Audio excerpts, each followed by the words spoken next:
So yeah, if you live in the States and you're ever like, I need more plastic, order it from Zephyr.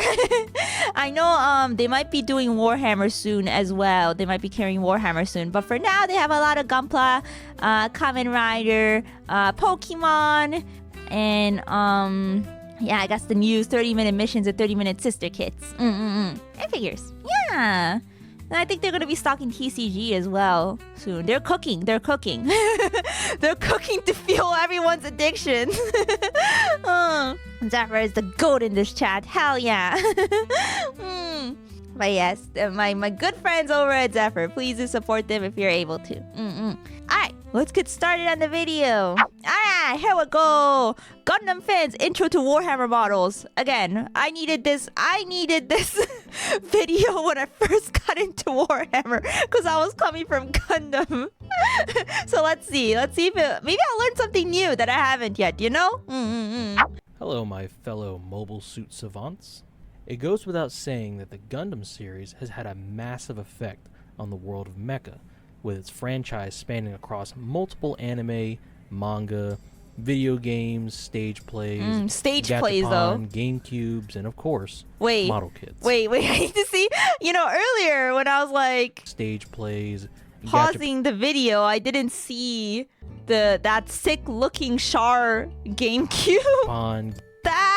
That looks really nice. You know, Gundam has a lot of old games, old vintage games. I kind of wanted to grab one for the PSP, but I need to repair my PSP first because the battery is dead. Yeah, whoever owns this GameCube, you know, they can like do a massive flex, you know? I can't imagine how much this would cost if you're buying it, you know, on the secondhand market. And of course, model kits. Certainly, the empire of Gundam rests atop a mighty hill. But what if I told you of another franchise that matches Gundam's impressive pedigree? I saw Galgoog. A franchise of such vast fictional might as to define an entire subgenre of grim-dark fiction, encompassing hundreds of books, video games, web shows, board games, more board games. That's a lot of board games. And most notably of all, the world of miniature wargaming. Let me introduce myself. My name is John, and I am an avid model kit enthusiast. I have been building wargaming miniatures. Is this what your local plastic addict looks like? Is this what you guys look like? Do you guys look like John here? Good old John Gunpla, John Warhammer. Do they have a board game? Oh, Gundam? Gundam is actually getting a board game soon, yeah.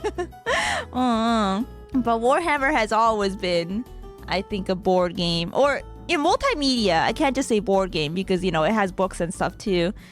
Gundam is getting a tabletop game. I wish you used the Gunpla kits though. Yeah, it's too bad it doesn't. But you still get to build your own like minis, I think, for it. Well, I'll get into that once it comes out. I think I'll get it for myself and maybe unbox it on stream. We'll see. Yeah. All right. And I am an avid model kit enthusiast. I have been building wargaming miniatures for about 7 years now, and building Gunpla intermittently over the past decade, with Warhammer 40k being the majority of my content as of now. With that in mind, I feel like I occupy a niche that can help introduce a Gundam fan to the expansive world of Warhammer model kits. While Warhammer has a reputation of being a very expensive hobby, and trust me, it has the potential to live up to that reputation. I'm hoping to explain to you, the average Gundam fan, how to dip your toes into one of the world's most expansive fictional universes ever made, and, if you'd like to know more, how to do so without taking out a bank loan. Please note that this video is the sister video to another video on my channel where I talk about the reverse of this subject, being a Warhammer fan being into Gundam. Wait, the other one came first? The other one came first. I got the order mixed up. It probably doesn't matter too much though. Yeah, it probably doesn't matter. Aw, whoopsie. Talk about the reverse of this subject, being a Warhammer fan getting into Gundam. If you happen to either be that demographic or know a friend who is, I encourage you to watch that video or send it to your friend so you can both potentially enjoy what each series has to offer. Send it to your friends. Going forward from here, let's assume you know the basics about gunpla, whether it be straight assemblies or you're an experienced conversion and scratch builder kind of guy. Either way, you know how to assemble some robots. You most likely have these items laying around: a crafting knife, some side cutters, tools, sandpaper of some kind, super glue, and plastic glue. These are what I would consider the very basic tools for getting into Warhammer model assembly, and given that none of these are too complicated in terms of operation, we'll move right along. Wait, what is the... Sorry, what did he say? The, is that a metal toothpick? Is that what he called it? Sorry, I missed that part. I actually don't have that tool. What is that? Is it really just like a metal toothpick? Oh, it's a sanding stick. Oh, he said sanding stick. Okay, yeah. I don't know why I heard toothpick. That's a really thin sanding stick. Yeah, for fine details. Yeah, it's really thin. Yeah, it's probably a metal file. Yeah, nippers, my beloved. Can we recommend videos to you?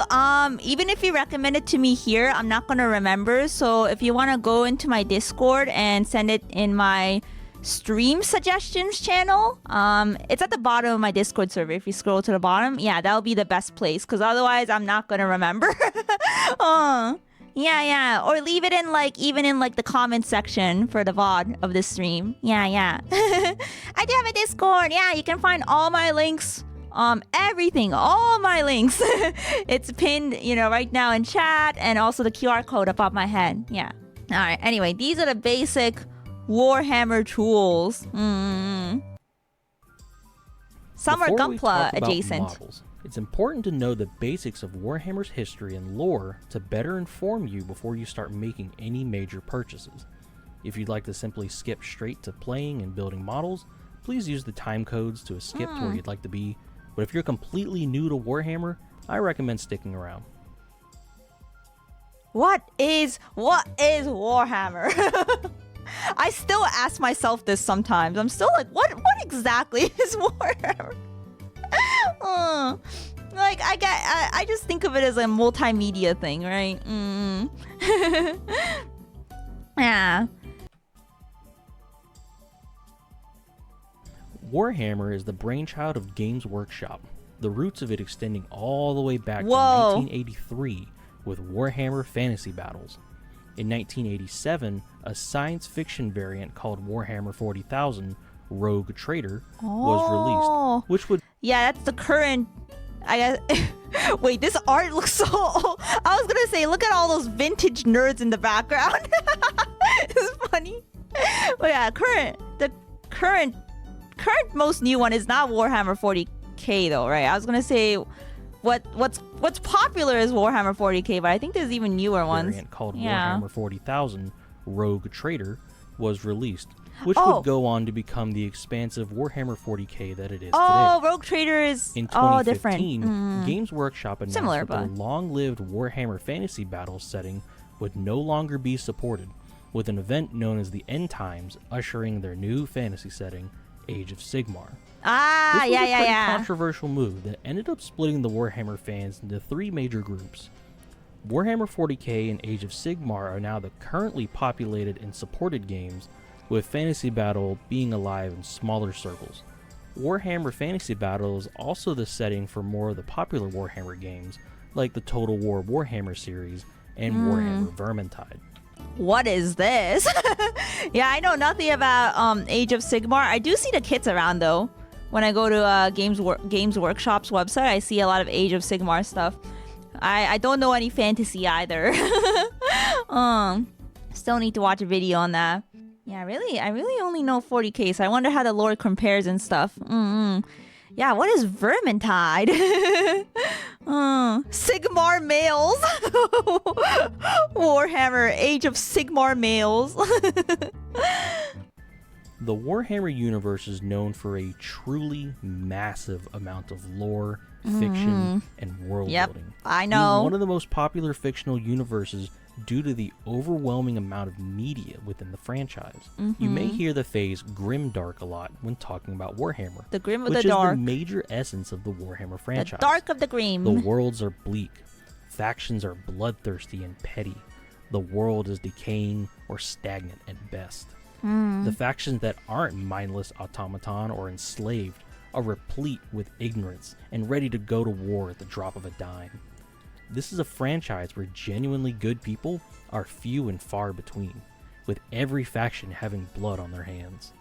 Now, this is not just... Yeah, I think before I forget this train of thought, I think one major thing I was surprised at when I first kind of started learning about Warhammer was that there isn't really like individual characters in the Warhammer universe. Like there are some, like, you know, like the Emperor's sons, you know, they have names. There's like the gods. But like, unlike, I guess, like the Gundam universe, which has like, you know, main characters and stuff, Warhammer doesn't like have that. Yeah, so it's more about like the sheer number of like, I don't know, troops and stuff. Yeah, so I remember I had a hard time getting used to that, but because I was like, wait, there isn't really characters. I mean, there is, because again, this is a multimedia thing, you know. There's a lot of like books out there and stuff like that, but yeah, everyone is a protagonist of their own story. Yeah. It's a setting that isn't centered around a single protagonist. Yes, thank you for wording it like that. That's what I meant to say. I'm bad at explaining things, but yeah, that's what I wanted to say. Yeah, because the Gundam series is always like a protagonist. Yeah, it's more of a setting. Each novel has different characters. Every faction has its own characters. Exactly, yeah. It's a little different. Or not a little different. It's one major difference. Some Gundam settings are like that too. Oh. Yeah, like what? Yeah, then again, I haven't seen a whole lot of Gundam either, so... Are rampant torture misery porn for the sick and twisted. Misery Don't get porn! me wrong, there are factions that love every word in that previous sentence. But Warhammer is so expansive kind of feels that that the way. range of enjoyment can be Not gonna anywhere lie. from a cautionary tale against ignorance and warfare, Especially like to Slanesh. deep character-driven dramas, to cool evil spaceman with big gun that goes boom boom. While each of the three Warhammer universes is different, there are some overarching factions and similarities between all three universes, just as Gundam has various analogs between its multiple timelines. However, a lot of the nitty-gritty for Warhammer comes into breaking each faction down into various sub-factions. In Warhammer 40,000, the factions are generally the Imperium of Man, the Followers of Chaos, and various Xeno/alien factions. Yeah. But due to how the setting works, there can be a lot of variance within those three factions. There are too many. I will just say right now, there are so many. But you know what? That's fine, because then, you know, you have more fun like choosing what to play and stuff like that. Right now, I think it's 27 playable factions in 40K. That's crazy. But hey, you know, I would say it's a good and bad thing. Well, not bad, neutral. But like, it's good because you have a lot of choices, and there's a lot of like creative freedom, or space for creative freedom. But for someone like me that has choice paralysis, it's like, oh my god, or I easily get overwhelmed, you know what I mean? It's like, holy shit, there's so many. Due to how the setting works, there can be a lot of variance within those three factions. Age of Sigmar is kind of the same way, but their major factions are divided into four grand alliances: Order, Chaos, Death, and Destruction. Warhammer Fantasy is, to put it lightly, a little bit more complicated, to say the least. But it is? here are the major players. Humans, dwarves, elves, wood elves, dark elves, Skaven slash ratmen, lizardmen, ogres, four major chaos, demon factions, beastmen, Egyptian undead, vampires, fantasy China, fantasy France, and some more I probably forgot, but it's not super important right now, so don't worry about it. You paused to read this anyway, so why not sub to the channel? calling me out because I haven't subbed yet. Okay, I'll sub. There we go. Sub done. Thank you for the video. Got him. Yeah, I got. He left out the vampire pirates. Maybe the vampire pirates fall under vampires. But yeah, that's a lot. Oh, so it's the Ratman. Is it the guy in this thumbnail? I was wondering who this guy was. Yeah. Oh. No vampirates on the tabletop. That's a Skaven. Am I pronouncing it right? Is it Skaven or Skaven? I don't know. Reminds you of Shinsekai Yori Dude, yeah, wait. No wonder. I was like, this guy looks kind of familiar. But I couldn't remember why. Yeah, it must be because of Shinsekai Yori. I did watch that show. Yeah. 確かに. It's Skaven. Okay. Thank you. Wow. This has two major benefits for players and collectors within every version of Warhammer. The first is that modeling and gameplay differences can be found within the same army, as while the Blood Angels and the Imperial Fists are both major Space Marine factions, they present different modeling opportunities due to the different units they will take to accentuate their Space playstyle. Marines. The other benefit is that the expansive and convoluted lore of Warhammer as a setting highly accommodates and even encourages people who like to make their own unique factions. Yeah. This is actually a big reason I started this channel, as I make build diaries and lore videos for my own factions, which you should go check out if you're interested. So at this point, you should have a basic grasp on the various Warhammer universes and the sheer scale that each one entails. Yeah, I keep forgetting it's not just Warhammer 40k, because that's the only one I've exposed myself to so far. I forgot about Age of Sigmar and Fantasy, so I appreciate that he kind of went over that, because yeah, I didn't know really anything about those. While I could quite literally spend hours going into detail for each Warhammer universe, that's not really the point of the guide, and there are plenty of people here on YouTube that do it way better than I could ever do. So let me just quickly encompass We've seen those videos. and recommend some media to you to introduce it to you. Oh, okay. Warhammer 40k is sci-fi bordering on science fantasy. Warhammer 40k Dawn of War and Mechanicus are both awesome video games to warm you up to the setting, and are both simultaneously cheap and fun. Okay. Warhammer Fantasy Battles is more of a classic fantasy setting. Elves, dwarves, skeletons, all that. I can highly recommend Vermintide 2 and the Total War Warhammer series for the best taste of classic Warhammer fantasy. Oh, wait, so these fall under fantasy. Okay, I didn't know. I thought they were separate. No, I'm super interested in fantasy just because of the dwarves, totally not biased towards dwarves or anything. It's okay, we fantasy folk are used to being forgotten. No. Vermintide is set during the end of the world. Ooh, that sounds pretty interesting. Yeah, normal Warhammer also has dwarves. Wait, is normal Warhammer not Warhammer fantasy? Wait, what is normal Warhammer? Oh, it is? Okay. Fantasy is the first one, right? Yeah. Warhammer Fantasy is the first one, and then everything else came after. Short. Point and laugh short. Are you doing that to me? Hey, who are you calling short? I'm not that short.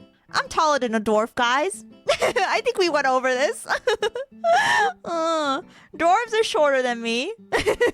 That's not a high bar to beat. But yeah. Age of Sigmar is a newer, modern kind of fantasy. Ooh. And this kind of reflects in it being the youngest child of the three. While there are no good video game analogs for Age of Sigmar, major keyword being good, I quite commonly see these novels recommended for people new to the setting, so I'll just suggest them on good faith.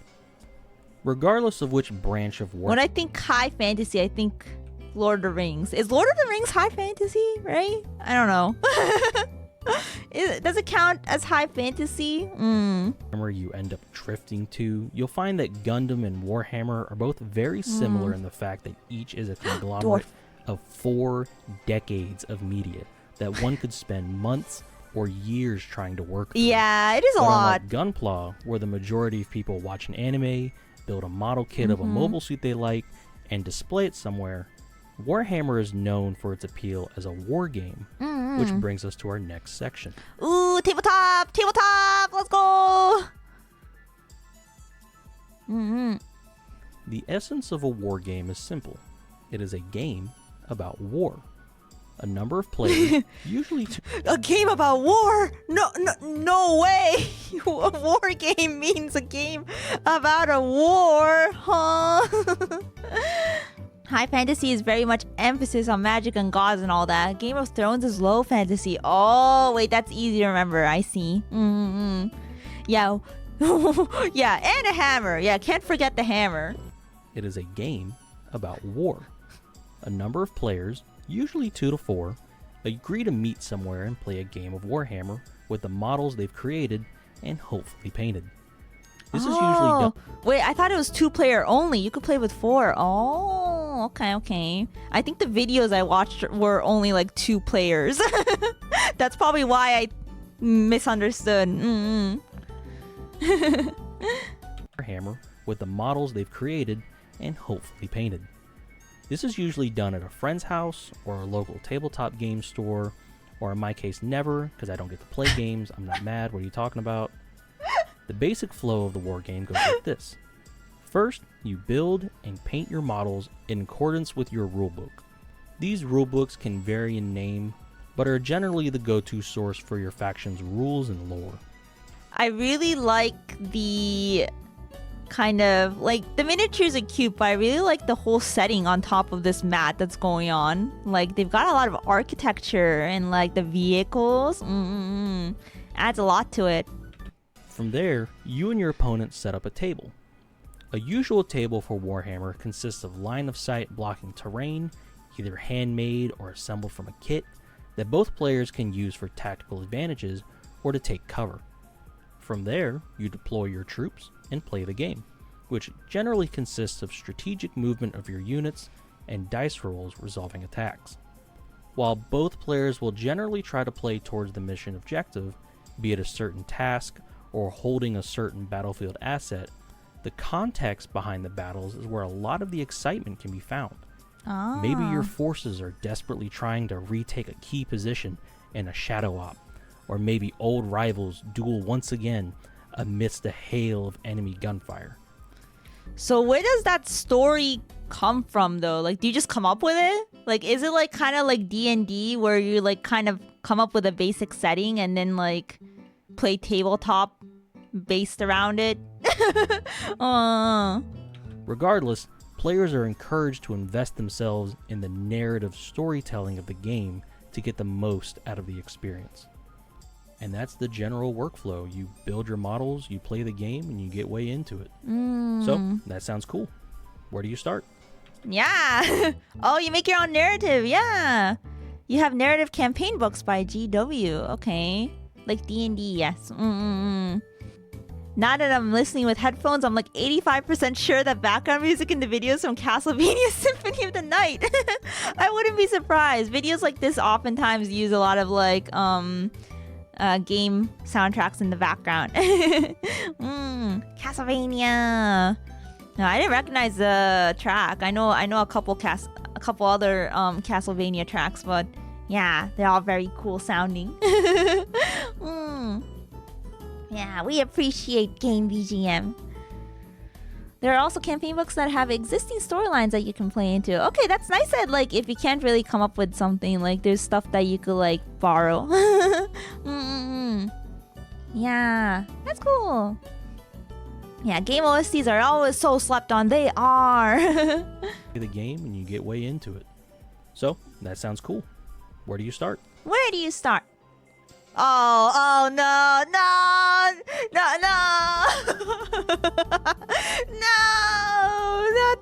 the money. How can you start with money? Well, okay, to be honest, it's not gonna be the same experience. But if you just want to try playing the game, you could do so on Tabletop Sim on the PC. But you know, again, not the same. Woo! Buy models on both ends. Let's go. Yep, I guess it's time to get the wallet. How to start. Whenever Sell a someone kidney. says they want to get into Warhammer, the first thing I personally do is point them to the Games Workshop website, where they can browse all the models they sell. I tell them to poke around, find something cool or a faction that sounds interesting, and read up on a wiki or Ew, the codex Tyranids. about their lore and their backstory. As the games go on, new additions and rules will come out, which may change gameplay aspects of your units, but you'll never be disappointed with bad rules if you play your favorite faction. As you browse, you may notice that the prices are a bit high compared to what you're used to in the gunpla scene. Yeah, a little bit. You also need paints, but you might already have paints if you're doing custom gunpla beforehand. This is due to two major things: very complex and intricate plastic injection molding on a small scale, and corporate greed. Corporate greed. Let me be very clear about something going forward. Warhammer is Corporate greed. Bandai owns us. Games Workshop owns us. You can't escape the corporate greed. Let me be very clear about something going forward. Warhammer is Games Workshop's IP. They own it and they protect it against infringement, which they are allowed to do so just like Bandai. But they do not force you to buy their products at their ridiculous prices. As time goes on, more companies show that you can make plastic injection models for much more reasonable prices than what Games Workshop puts out. However, due to Games Workshop being notoriously overprotective of their IP, they can confidently raise prices knowing that die-hard Warhammer fans will willingly pay the price. Games Workshop is a business. These guys look kind of dwarf-like. I think they are, maybe. Yeah, I don't know. Well, what are they from? Ah, are these Warhammer-esque? Yeah, they kind of look like Viking guys too, a little bit, but not really, because they've got guns. Those are third-party generic models you can use as proxies. Warhammer proxies. Yeah, they look like third-party Leagues of Votan. Yeah, they do. They do. Legally distinct space store. Hey, yo, wait, I kind of want them. Wait, I didn't know about this. I want the... I don't know how to pronounce. Einherjars. Yeah, give me some. Yeah, War Games Atlantic is goated. Yeah. Hey, $35 for a squad. I mean, not bad.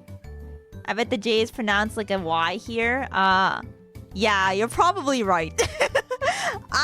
Einherjar. Yeah, Einherjar. Fans will willingly pay the price. Games Workshop is a business. They are not your friend. They may hold the right to mark up anything they'd like and slap a big price tag onto their products, but you, as a free-willed consumer, have alternatives. True. Besides obviously playing different game, but that's not the point of this video. Regardless of whether or not you buy brand new kits straight from GW or secondhand models off of Craigslist, please keep this in mind even if you take nothing else from this section. Craigslist! If you are brand new, do not buy an entire high point value army at once. I know you see those people with big nice armies and you say, oh my god, I want to do that, and you buy 1,000,000 models, but trust me, that is the wrong way to do it. Start small with an entry-level game like Kill Team or Warcry, as most factions will be able to play that game with just a single box of basic troops. Yeah, that's really nice. That's nice that you could still play a game with just one box. Yeah, I was pretty close to getting what was it? Votan Kill Team, but I like the design on God, I forgot what they're called. The Hearthkin Warriors better. So I just ended up picking up that. I'm about to start with my Sisters of Battle. Good luck. Yeah, have fun. Nah, you need to get at least 5,000 points all at once. Yeah, it's insane how often people do that. I was gonna say, I think my IRL friend that got into Warhammer, who also, found out I was a VTuber through Thanks, Warhammer, for doxing me, but I already talked about this. I think he said that he straight up, bought, I don't know what they're called. Like a whole set for a faction. Yeah, and that's what he started with, I think. He just bought it all. Yeah, I don't know if it was the entire army, but I think he bought a pretty big set. Yeah, Combat Patrol? I don't think it's, not a kill team. It was a lot more than that. Yeah, he told me it goes on sale annually or something, where you could get a bunch of boxes from a faction at a discount price, I think. Do you guys know what that is? Battle Force. It might be that. Yeah, he got a Christmas Battle Force. Yeah. I think he got one of those. Yeah, how many is in there, guys? How many is in a Christmas Battle Force? They usually come out of Christmas. Yeah, I see. So you could get it as a gift for yourself, right? Wait, I need to look this up. Battle Force Warhammer. Depends on the army. Gotcha. Okay. But yeah, TLDR, he has a bunch, even though he just got into it. Yeah, he did say they were really good value. He was like, if you're gonna buy a bunch at once, you want to wait for those. Yeah, good to know. Buying a basic box of troops, or just one thing at a time, will allow you to get your feet wet, see if you like the hobby, and if you change your mind, you're not going to lose a lot of money. Sorry, I need to pause because I was going to say this guy in the middle looks like a blueberry. Reselling all your model kits on eBay. If you're more confident that you're willing to get into Warhammer, or you want more value for your buck, consider buying a Combat Patrol box, or even one of the older Start Collecting boxes. Both of these options can usually get you playing a small-scale game right out of the box, depending on unit and faction, while also saving a noticeably large chunk of money. If you don't mind stripping the paint off of some second-hand models, try your luck on Facebook Marketplace, or places like eBay and Craigslist as well. Rescue! If you have a local game store where they sell Warhammer models, consider supporting them as well. Visit the Warhammer Rescue eBay. Rescue some models off eBay. Oh, you might get a Stompa, crazy highlighter yellow looking Stompa. Just like in that one video I watched. And you could have the fun of taking it apart. I'm joking. It doesn't have to look like that. Yeah. These ones already kind of taken apart. Yeah. It gets cheaper the more built and painted it is. My Stompa is still on the spruce, Sag. I hope you could get around to building your Stompa. Blue Moody. Game store where they sell Warhammer models, consider supporting them as well. Not only is it good for them, but a lot of the time, independent game stores will sell Warhammer kits at a discounted rate compared to GW, usually anywhere from 10 to 20%. While you're up there, you may also run into people who also play Warhammer, who may be able to help you get some good deals on stuff in their personal collection, or may be able to offer you more in-depth guidance. Find the homies in your hobby, The homies will always help you out and make the hobby fun. Fun, with asterisk enabling your addiction, yeah. Sorry, that's what fun means here, but the rules. I need to know. Wait, he's gonna talk about the rules? Yeah, I don't know anything about the rules. I remember when I was building my kit, people kept mentioning rules and stuff, but I was like, oh, I didn't even know. Yeah, so this will be actually really helpful. Of course, being a war game, one would need a copy of the rules for the game to actually play the game the miniatures need. Games Workshop, frankly, uses an archaic method of rules distribution, publishing book after book of the smallest rule changes, making things like this limited edition rulebook I got with my limited edition Indomitus box set that looks really nice. fucking useless outside of the lore bits, Wait, which you can find on various Warhammer wikis anyways.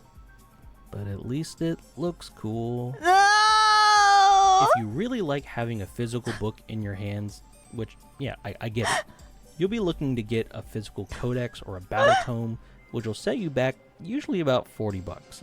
Wait, so you can't just... Wait, you can't just find the rules online? Okay. I'm sure anything can be found online, you know, like if you sail the high seas, but it's not readily available. Is this not something GW hands out for free? You can? Okay. Because I thought the books were more of like a collector's item. You know, like if you want the rules in a physical format, you buy the book. But I thought you don't have to. Yeah. Wahapedia has all the rules for the armies. The game rules are free now, though. Okay. Thank God. I got scared for a second. I was like, no way they paywall the rules, right? Cool paperweight, dude.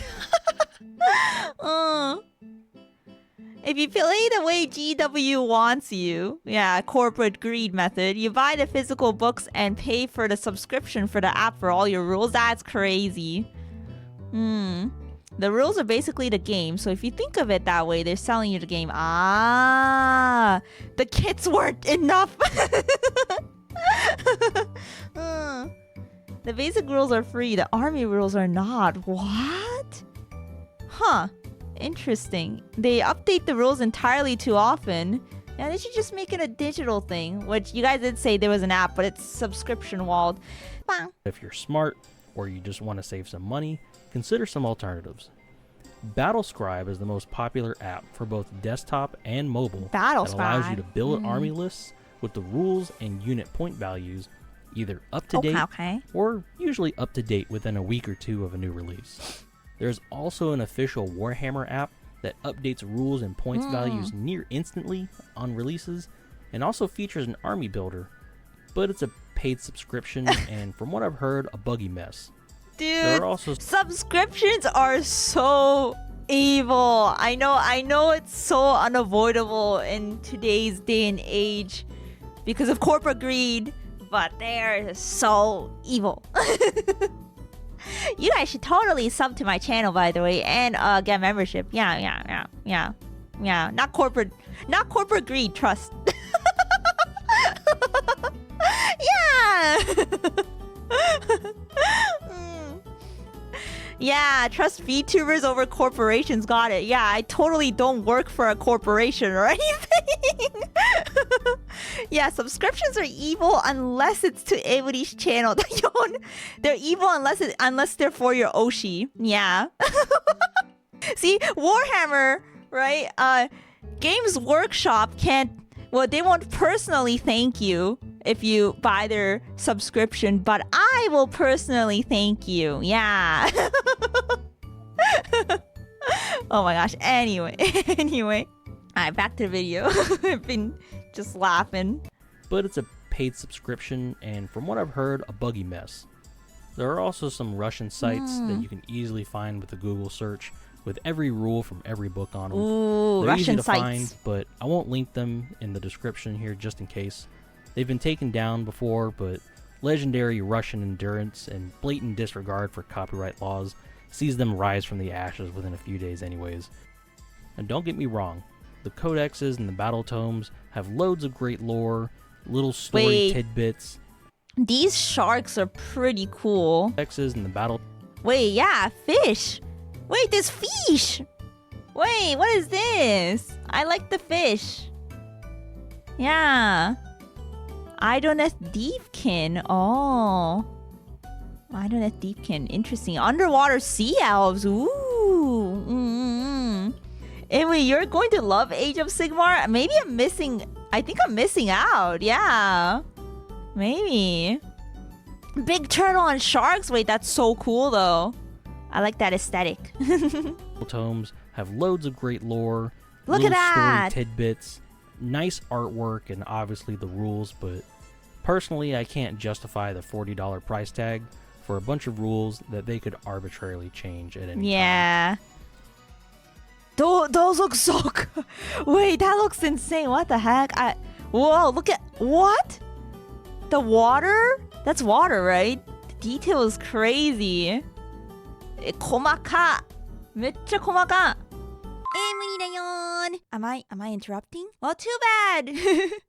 Did you know that only like 4% of you guys are subscribed? I would appreciate if you guys subscribe because it would bring me great joy and motivation. Yeah, please subscribe. Thank you. Yeah, holy cow. Water cave. What? How do you even... Well, I'm trying to imagine these parts because like you build these, right? Like I wonder how they look when they're on the sprue. Yeah, details are insane. Yeah, I'd rather put my $40 into, you know, maybe getting a cool model like this. I'm sure it costs more than $40, but you know, I'd put it into that rather than like a rule book that I could probably find somewhere online. 120 plus. Oh man, I'm not surprised. Yeah. Of course, it costs a lot. Really change at any time. Wow, hobby supplies. A pair of good nips. When it comes to hobbying supplies, you have a lot of options, with the main option being not to buy anything with Games Workshop's logo on it. Or in this case, their painting division, Citadel. I realize that this video has a lot of anti-Games Workshop messages in it, but I'm really not trying to tell you how to spend your money, just inform you on how to enter this hobby and stay here at a reasonable price. Yeah, that's important. I'm a broke joke. So if I can get something that does the same job, but cheaper, then yeah, I'm probably gonna do it. So at the very least, I could try to pass on some advice, you know? Anyways, Citadel products are notoriously marked up. They're solid products, very, very good quality acrylic paints, and general hobby supplies, but please tell me how you can justify $200 on a set of brushes when, personally, 98% of my painting is done with brushes from bulk packs at Hobby Lobby. Real.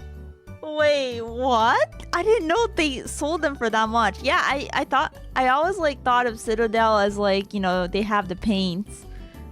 I didn't know their paintbrushes were this expensive. Yeah. I didn't even know the paints were expensive. Yeah, because I haven't bought my paints. Yeah. I was gonna get like, what was it, model color paints?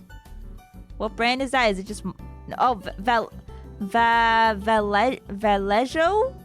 Vallejo? Is that how it's pronounced? Yeah. Yeah, I was gonna get those. Golden Demon, Age of Sigmar models are a work of art. The competition for Warhammer models. Oh yeah, I did watch a Golden Demon video. Yeah, I didn't know like which model is Age of Sigmar, which is what, but yeah, there were some really insane ones. Oh, it's not me.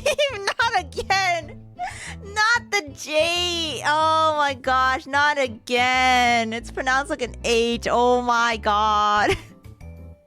Thank you for correcting me. Give me a second. Vallejo? Wait. Vallejo? Wait, is the L? Some people are saying it's like pronounced Y-E. The double L is a Y. Oh, Vallejo. Vallejo? Did I get it? Vallejo paints? Is this right? Okay, I'm gonna remember. Oh my gosh, it'd be so much easier to say in Japanese. Yeah, Vallejo. 日本語だとそうかな? Vallejo. Vallejo paints. This is just gonna be 5 minutes of me going Vallejo.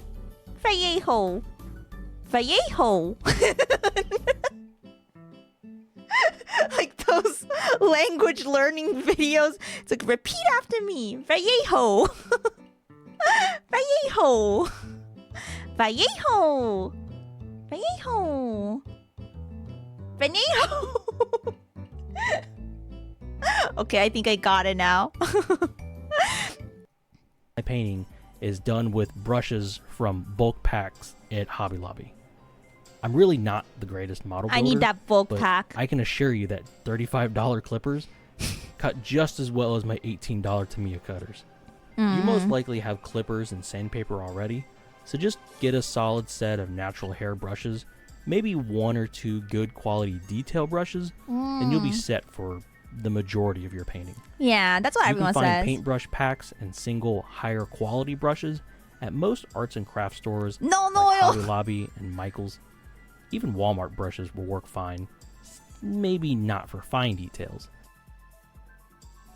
I've heard things about non-oil. What nippers are recommended from Zephyr? God Hand? I'd say the entry level God Hands are like more enough. Even like the Bandai entry grade nippers. Yeah, I have both. And I also have a pair of a little bit more expensive God Hands. I think like $60 ones, which I use as like a flush cut. But you don't need that. If you're just entering the hobby, just get like a basic $15 entry grade nipper, and that will serve you super well, in my opinion. Even though that is not what I did.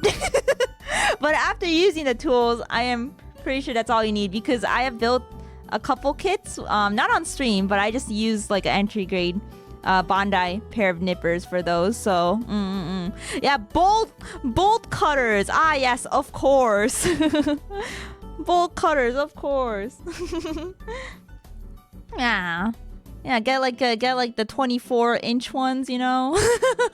Edge clippers. Yeah, non-oil is basically panel line for gunplas, except you cover all of it. Yeah, it kind of like seeps into like the crevices. Use your teeth. No, if you do that, you're gonna get a dead tooth like I did. No, that is not why I got a dead tooth, by the way. It's not because I was trying to break apart my plastic with my teeth. But I actually don't know why I got a dead tooth. But apparently it was because of some sort of trauma to the tooth, which I don't remember why. It might be because I bit down too hard on a chopstick. That's my theory. Which was metal, by the way. It was a steel chopstick, so you know that would do it. Too late, it's lore now. Yes, Emuri got a dead tooth from biting apart her gunpla. Yeah. Yummy plastic. Macroplastics. So now you've got a kit you're in love with. Yeah. You're ready to slap that shit together. Sisters of Battle? How do we go about it? Is that what it is? The first thing you'll notice is that everything is really fucking small. Now, Gunpla does have tiny pieces in it, especially if you're building something like an RG. But Warhammer models can sometimes push it to the extremes. Most modern GW kits come in injection molded plastic, just like Gunpla. Wait, I like how his... I don't know if that was there earlier, but... I like how his Matt says, "Stay in frame, idiot." That's a good indicator. That's smart. And also funny. Modern GW kits come in injection molded plastic, just like Gunpla, but some older models may come in resin or pewter. Resin is more fragile than plastic, but holds sharp details very well, and is still popular for that property. Don't inhale resin. Pewter minis are heavy pieces of metal. Pewter! Not as common these days, but it was the premier option for miniatures back in the old days. I didn't know pewter kits were a thing. Yeah. God, resin, God, no, please, God, no. Yeah. I know a lot of people have bad things to say about resin. I have heard. Resin is now quite rare, fortunately. Yeah, for probably good reasons. Yeah, resin is fine. Fine cast is horrible. There are the health implications of resin, though. Yeah. Yeah, I've heard fine cast is really bad. Can confirm I could barely hold the heads on some. Yeah, I was like, I might have done it during my stream when I was building my Votan guys, but yeah, the heads were really hard to like hold and place where I wanted to place them. Yeah. I should have used tweezers, to be honest. Regardless of whatever material your miniature comes in, the vast majority of miniature assembly instructions will be picture and number based, just like Gunpla for the most part. These have the advantage of being printed in the Queen's English, so special assembly notations can actually be deciphered without a PhD in moon runes. No matter what Warhammer kit you build, you... PhD in moon runes. It took me a second to realize what he was saying, but... Well, I mean, there's, you know, modern Gunpla kits, you know. Some come in English, I think. I think a lot do, actually. Maybe? I don't know, correct me if I'm wrong, but yeah, a lot of the older kits are Japanese only. Hand camera problems, yeah. Gotta write on the mat where you need it in the frame, yeah. Still do, just not as many. Some of them have English now, yeah. Thankfully. No matter what Warhammer kit you build, you will be forced to deal with mold lines. Due to the construction of Gunpla, many kits avoid the majority of mold lines, with the odd one here and there. Miniatures? Yeah, mold lines are everywhere. And you will learn to hate them. Especially on plasma gun coils, I swear to God. Oh, those are mold lines on the cat. Okay. Yeah, I remember when I was building Votan, I was like, where are the mold lines? I don't know what they're supposed to look like. Okay, now I know what they look like. I see. So they're just like a line going through the kit where, you know, there shouldn't be a line. It's like not seamless. GW doesn't want you to know the back of your knife is a free mold line remover. You'll learn to hate them. Especially on plasma gun coils, I swear to God. Rip. While annoying, they are simply a thin line of material and easy to remove. There he goes. goes. Resin and plastic minis, a simple scrape with the back of your hobby knife perpendicular to the surface will get rid of them. I see. While stubborn metal mini mold lines may need the gentle coercion of a needle file. Easy enough. While Gunpla snaps together with push fit, only some Warhammer minis follow this pattern, usually being simpler minis found in starter sets or board games. This means that whatever you're building is gonna need some glue. If you have plastic glue like Tamiya Ultra Thin, it'll work great here for your plastic I like minis. the little brush Resin, applicator. Pewter, and some more fiddly components may go together more easily with superglue instead. I recommend any kind of thick-bodied gel superglue. Additionally, some thinner superglue also helps. Look at those especially the ones leggies. with a little brush in the cap. That shit's amazing. It's important to use the best glue for a solid bond and control depending on the job you're doing, or else you'll get flimsy bonds and, God forbid, runaway plastic glue turning your sergeant's face into a puddle like you just sucked off a melta gun. And that's it for basic assembly, really. Most units will have different options of weapons to take, so sad. depending on their unit type. Yo, she has some nice thighs, not gonna lie. Look at those thighs. For example, the humble Tactical Marine Squad may have one lad take a heavy weapon and the sergeant take a variety of weapons. Either way, as long as you read the rules in your book and you follow the instructions, use the right parts where they need, you shouldn't run into too much trouble. I can't help but stare at those thighs. Thunder thighs. His face graphics haven't loaded in yet. Yeah, the poor sergeant with his face melted off. Parts where they need, you shouldn't run into too much trouble. So now your dudes are looking great. Their physical form no longer confined to a 2D dimensional frame. Next up, well, they need something to stand on that isn't a nondescript black circle. This is where basing comes in. In essence, a mini's base is the terrain the unit is standing in. Is that putty? Think of it like a miniature diorama, a snapshot of them frozen in that moment of time. A lot of people will use texture pastes from either Games Workshop or Vallejo. I know it's pronounced Vallejo, but... Wait, how did he pronounce it? Wait, we're going back to this. Hang on. From either Games Workshop or Vallejo. I know it's pronounced Vallejo. But Okay. Vallejo. Vallejo. Going back to this. Oh, yeah, people call this green stuff. Oh, I need me some green stuff. But, you know, I'm an idiot, so I'm going to keep doing it. These are designed to be slapped onto a base with a finished mini with a spatula and look like earth when it dries. Oh. That works, and even looks great with a little extra paint on top. But a lot of people use different basing materials and base... I like the little tufts of dried grass on there. Vallejo is technically correct, but people have been saying Vallejo for years. Yeah, because I didn't know 2L. Okay, yeah, maybe it's not common knowledge because I didn't know that 2 L's make a Y pronunciation. It's great with a little extra paint on top. But a lot of people use different basing materials and basing techniques that could easily fill up its own section in this guide, but we'll keep it... Ooh, wait, that's so cool. It's like a rolling pin to add like a pattern. And basing techniques that could easily fill up its own section in this guide, but we'll keep it simple. There are many tutorials for cheap, easy, foil. great-looking basing on YouTube, but in general, you can't go wrong with scooping up some dirt and sand from the backyard. Wait, this looks so fun. And there she is, in all of her bare plastic glory. The only thing I'd be scared about of scooping up dirt from my backyard is there might be bugs mixed in there. Maybe, I don't know.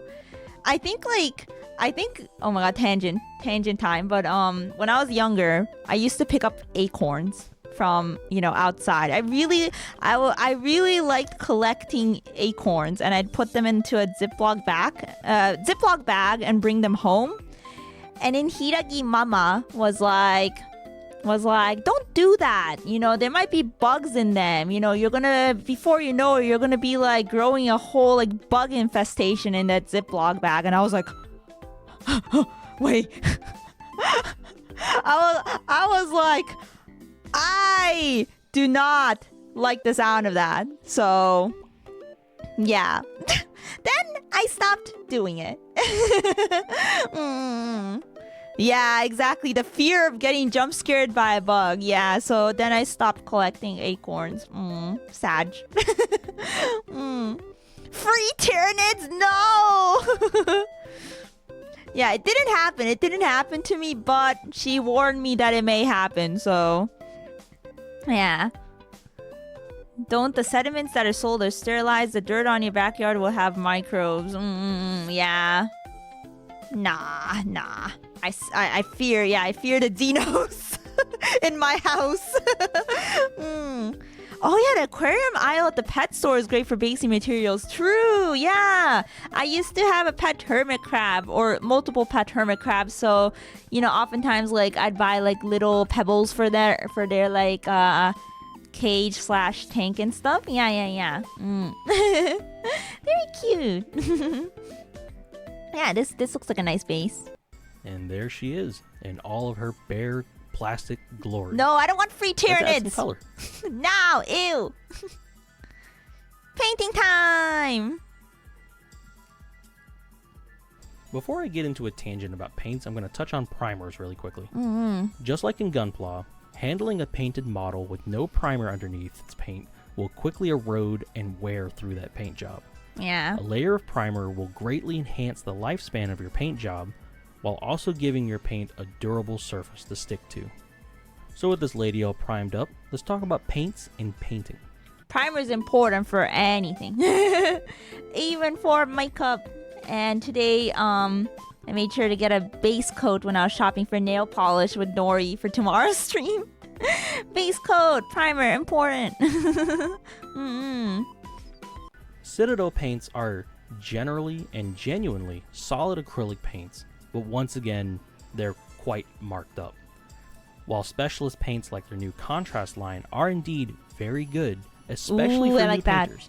That wash. Some people just don't want to pay that money for a small pot of paint. In general, when it comes to paint, you'll hear a lot of people talk about a lot of different brands. Vallejo, AK Interactive, Coat of Arms, Green Stuff World, Tooth and Coat, Tamiya, Reaper Master Series, I can't stop saying it.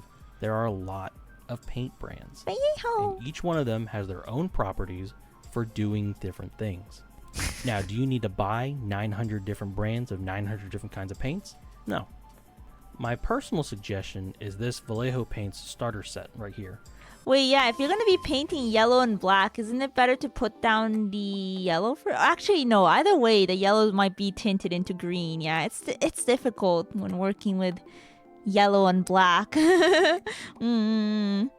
Yeah, the black undercoat tinted it green because I'm an idiot. Yeah, I was reading that. RIP. There was a guy on Play on Tabletop who used real maggots to base his death guard. Are you serious? That is disgusting. That is gross. No, I don't even wanna. I don't wanna know further detail nor see what that looks like. That's psycho behavior. Dried mealworms, great idea. No, don't do that. Everyone's gonna hate you when they play tabletop against you. It's gross but incredibly accurate. My personal suggestion is this Vallejo Paints starter set right here. Perfect for beginners with enough colors to do what you need and enough colors to grow with once you start getting into mixing your own colors. Yeah, Warhammer fans Warhammer builders that would go like, yeah, this is metal, you know. By do that I mean like using like not live but real stuff in their base, like those maggots, like you know. Mealworms. They'd be like, yeah, this is super metal, you know, just like Warhammer. This is grimdark, for real, for real. Army Painter is also a popular alternative that can also sometimes be found in the same local game stores that sell Warhammer models. Over time and with experience, you can kind of figure out which paint brands work best for you, but my personal suggestion of Vallejo has honestly never backfired on me so far, so I'm going to continue recommending it. In Gunpla, a lot of people either carefully handbrush enamel paints or utilize an airbrush. While some mouth-breathing cavemen in this hobby will try to say the stupidest shit you ever heard, like mouth-breathing cavemen. The mouth-breathing part, I feel a little called out, but anyway. Yeah, what do the mouth-breathing cavemen say? While some mouth-breathing cavemen in this hobby will try to say the stupidest shit you ever heard, like airbrushes are cheating, which is fucking hilarious. The airbrush you are currently / possibly utilizing is more than enough to use in this hobby as well, being a great way to achieve quick gradients, blends, and base coats in a short amount of time. While Gunpla painting normally focuses on panel lining and airbrush techniques such as stenciling, Warhammer traditionally falls back onto hand brushing tech like dry brushing, overbrushing, edge highlighting, and washing. At higher levels of painting, there's a lot of overlap with traditional painting techniques. Yeah, airbrushes are dope. Yeah, airbrushes are pretty cool. The primer I have is also in a can. I'm gonna have to go outside and do it. It's art. There is no such thing as cheating. Yeah, cheating in what contest? Yeah, they're like, I don't know, in the toxic gamer contest, I guess using airbrushing is cheating. And just prime with the airbrush. Don't like to use rattle cans. Oh yeah, I guess mine is in a rattle can. Yeah.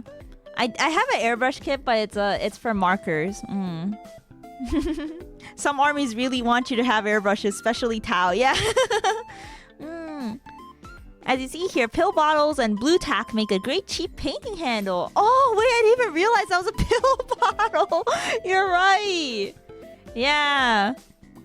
Wait, that's actually smart. I have a lot of pill bottles. I could use one. Blue tack. I also have blue tack. Yeah.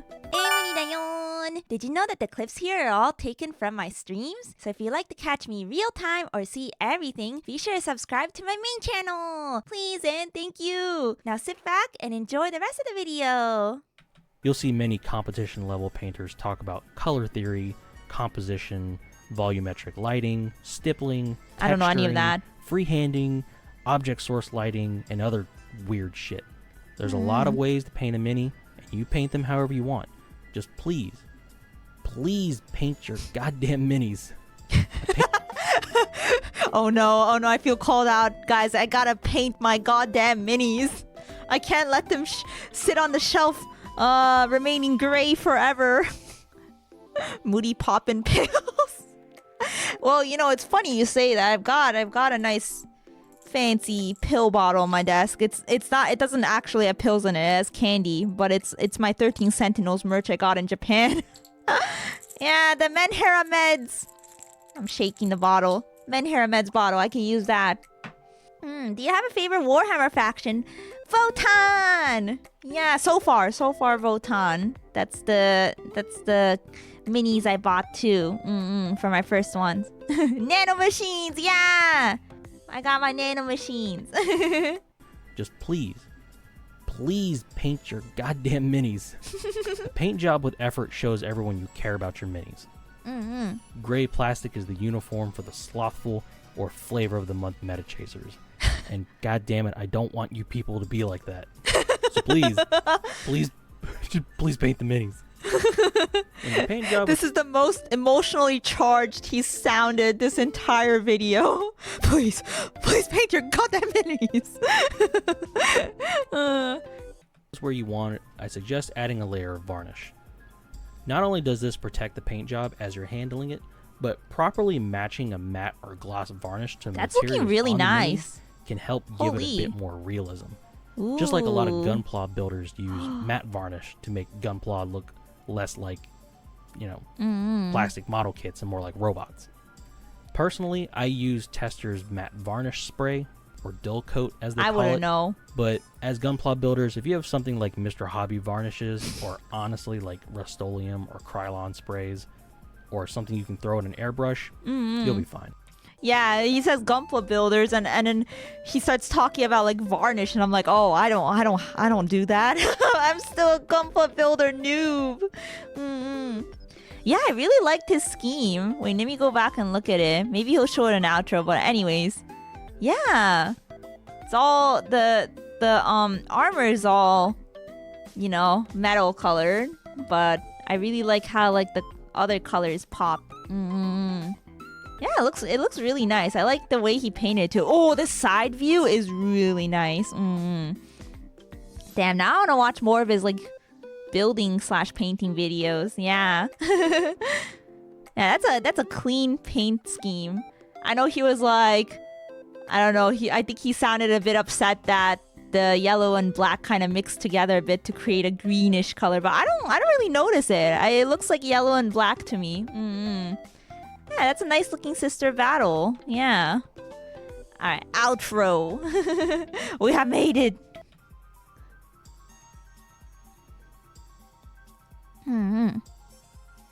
So that was the main chunk of the guide. Ooh, the Warhammer nice camera universe work. And the modeling scene around it is certainly daunting at first.